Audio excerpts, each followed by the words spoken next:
Hey folks, welcome to lecture number 1, and I'm coming to you live from my car outside my daughter's tumbling class. I kind of squeeze stuff in where I can. I'm a multitasker, so you'll get weird videos. You'll get videos from me. Sometimes they'll be weird videos, but you'll get videos from me in some weird locations from time to time. Anyways, it's actually kind of appropriate that I introduce this first lecture from outside Typhoon Athletics. It's owned by a woman named Jasmine, local business, always support shop small and local folks.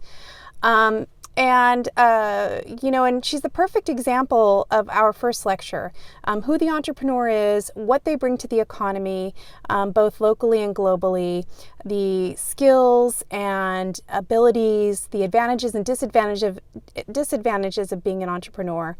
And really, when you think about, when you move through this content, I really want you to think in terms of that small local business, and think about what it is that maybe the person who owns the local coffee shop, or the person who, maybe makes an item that you like to buy, or a service that your local yoga studio, what the owner is bringing to the table. Think about it in terms of those folks. Sorry, I'm a little bit shaky here, because I can tell you that we all have something unique that we bring to the table. Jasmine certainly can teach my kid how to do a round off. I can't do that. And so think about what it is that they provide and what it is that you can provide. And so with that, here is the entrepreneur. In our first lecture, we are going to explore the topic of the entrepreneur. Today, we're going to talk about the contributions of small business to the United States and the global economy, the entrepreneurial opportunity, the risks and benefits of starting your own business, and the entrepreneurial mindset and personality. I think one of the most common perceptions or misperceptions of business is that business people are greedy fat cats who get themselves rich by taking advantage of those people who patronize their businesses, thereby making everyone else poor. And misperceptions are perpetrated by popular media and people like the gentleman on the left, Bernie Madoff, the perpetrator of the largest financial fraud in U.S. history. But like I said, those are really misperceptions, as most business people are working to do better in their community and better their world. People like Dave Gilboa and Neil Blumenthal, the founders of Warby Parker. They make glasses and donate a pair to someone in need for every pair that is purchased in what's called a one-for-one business model. Kazuri is a Black-owned business that sells beads made in Kenya. As a fair trade brand, they provide meaningful wages to over 300 Kenyan artists who happen to be single mothers. Homeboy Industries is a nonprofit organization that trains and rehabilitates former gang members in a variety of fields, including entrepreneurship. One of the first readings you'll be assigned, or you've been assigned, is a very short reading from America.gov that talks a little bit about the economist Joseph Schumpeter, who viewed entrepreneurship as a force of what he called creative destruction. And the idea behind creative destruction was the entrepreneur's job was to carry out new combinations of products and services that would force or render old combinations obsolete. An example of this would be the telephone. When I started teaching, everyone had a telephone in their home. Today, several or many years later, very few students have telephones in their homes. I'd be willing to bet that of this entire class, maybe there's one or two of you. Why? Because of the force of creative destruction that occurred with the telephone and the telephone industry that's given us the smartphone. Instead of a telephone at home, we all have smartphones that do more than act as just a telephone. I think of my cell phone and it manages my email, it manages my grocery list, my calendar, my social life, my diet. When I teach on campus, it runs my lectures. I could go on, but that's just one example of what creative destruction does. So what you see here are two streets in very different parts of the world. One is Chinatown in New York City, and the other is in Paris, France. And you can see that they are similar in some ways, but not in other ways. One thing you'll notice in both of these photos is that there are small businesses on both of these streets. And small business is probably one of the most important economic drivers the world has ever known. Small business is so important that in 2004 and every year since, the World Bank has done a study called Doing Business. And in this Doing Business study, they measure how easy it is for someone to go in and out of business in a particular country, in every particular country. And the reason for that is that business is the single largest generator of wealth in the world. The entrepreneurial venture is the answer to bring people up out of poverty globally. So what is a small business? A small business is financed by one person or a small group of people. It has localized operations, and localized in the sense that it is small in scale, or might sell a small variety of products, or it might be small in its terms of its number of locations and the number of employees that it employs. Technically, a small business has fewer than 500 employees, but most actually have 0, which means that it's just the entrepreneur and or the entrepreneur's significant other. Small businesses are also referred to as SMEs, or small to medium-sized enterprises. So I'll use those terms interchangeably throughout the course. Some local small businesses here in Oceanside, California. Main Street Oceanside is the primary organization that promotes small business here in Oceanside. I believe it's about $50 a year to join, so it's very affordable for most small business owners. And through Main Street Oceanside, we have this Discover Downtown or Discover Oceanside publication. This is actually my husband and myself modeling for them. Well, we weren't modeling, but we were participating in a small business event. They highlight people like the Azure Sterling Silver Jewelry Company, who is a vendor at the Sunset Market. Rochelle Gordon is the owner of Bliss Tea and Treats in downtown.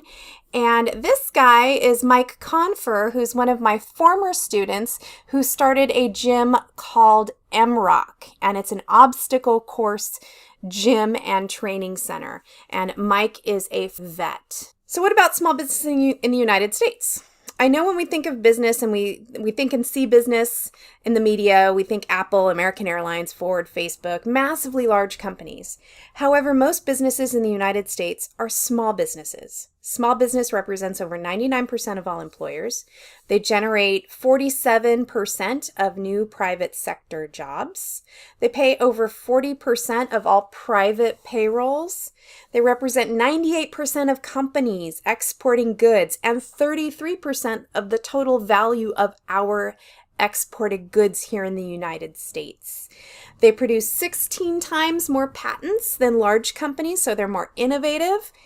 And 81% of all U.S. businesses have that 0 employees, meaning it's just the single person. So in brief, small businesses generate new jobs, they create new technologies, they create new products and services, and they fill important needs in the marketplace, and they create new markets.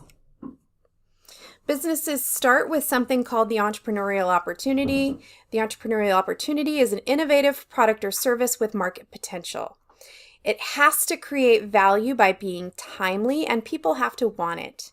The gentleman in the center photo here is somebody who is an example of an individual who recognized and exploited an entrepreneurial opportunity. His name is Matthias, and he is a Belgian chocolatier.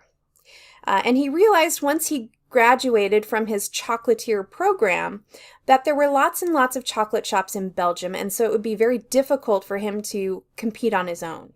So he decided that he was going to go somewhere and make and sell chocolate someplace else where there wasn't as much competition.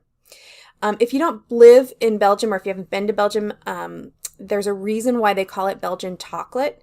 The Belgians love chocolate and they eat a lot of it. So the market is saturated. And so Matthias decided that he would go to China and open a chocolate shop there.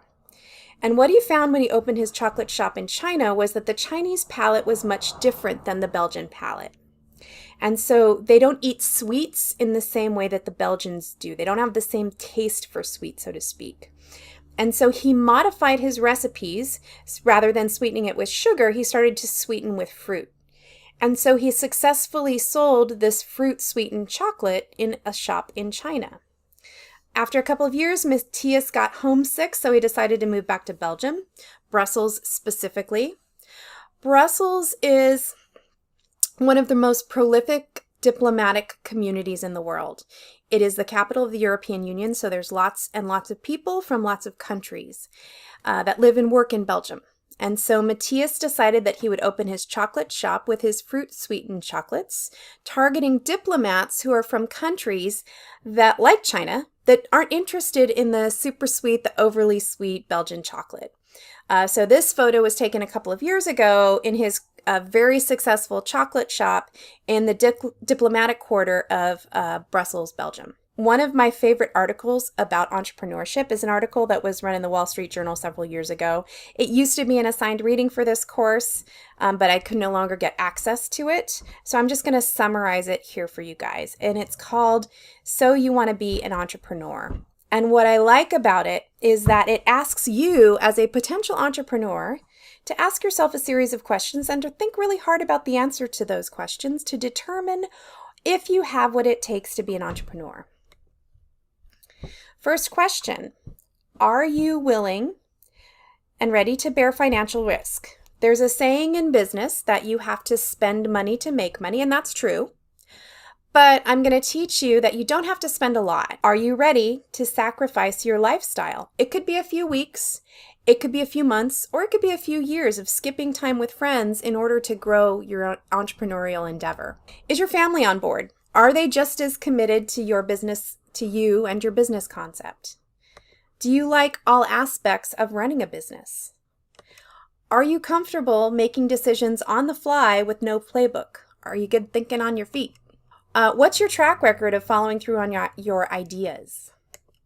How persuasive and well-spoken are you? Do you have a concept you're truly passionate about? Because you're going to have to live with it. Are you somebody who is a self-motivated? And do you have a partner who's willing to go through this with you?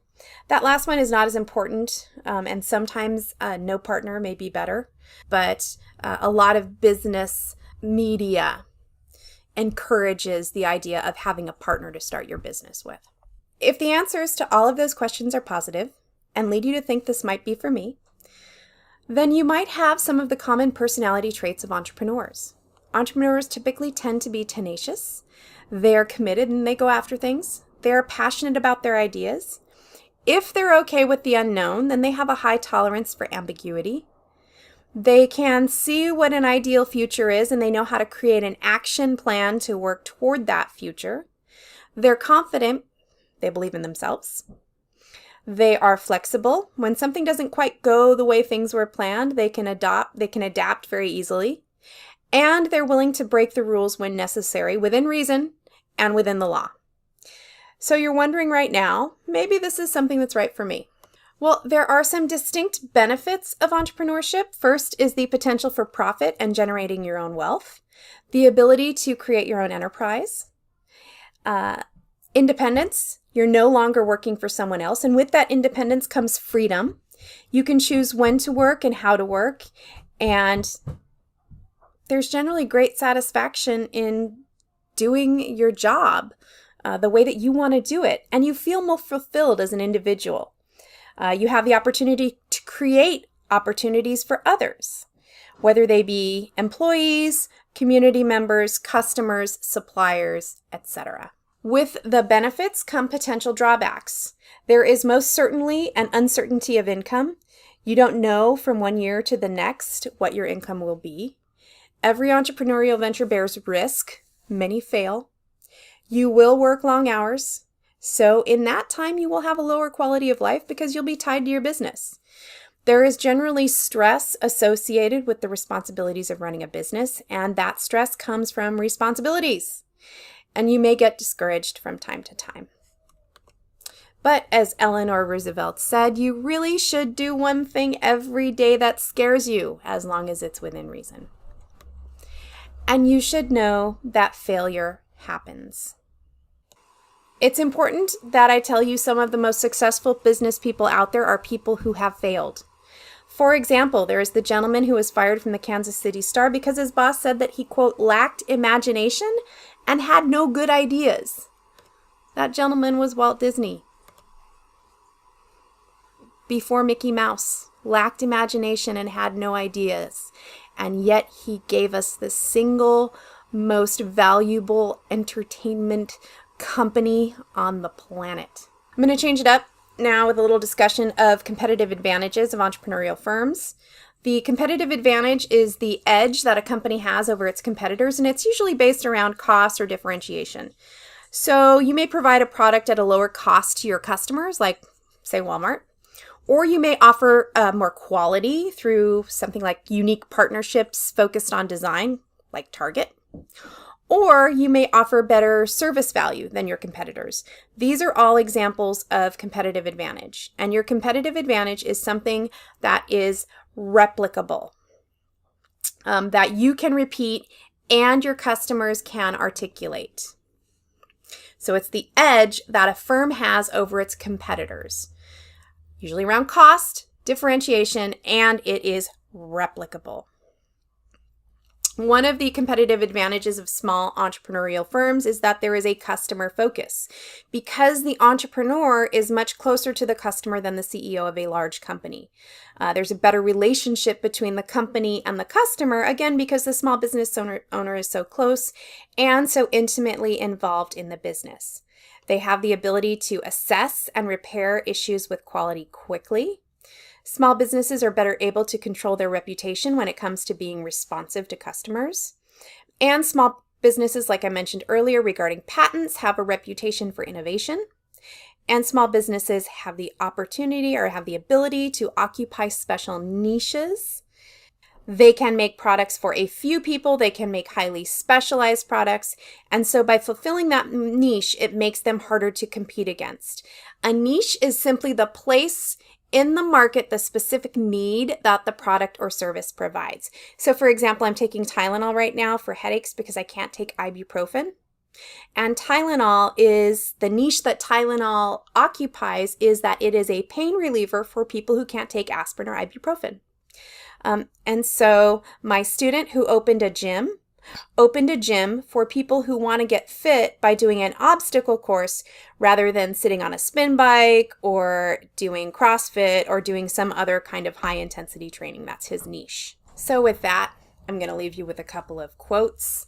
Here's one from Steve Jobs, the late founder of Apple. He said, "Your time is limited, so don't waste it living someone else's life.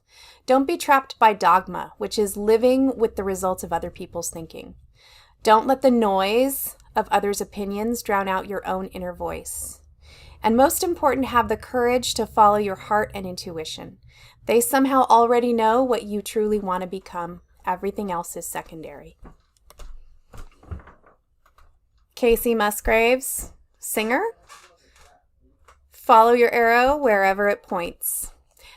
And with that, that is the end of Lecture 1.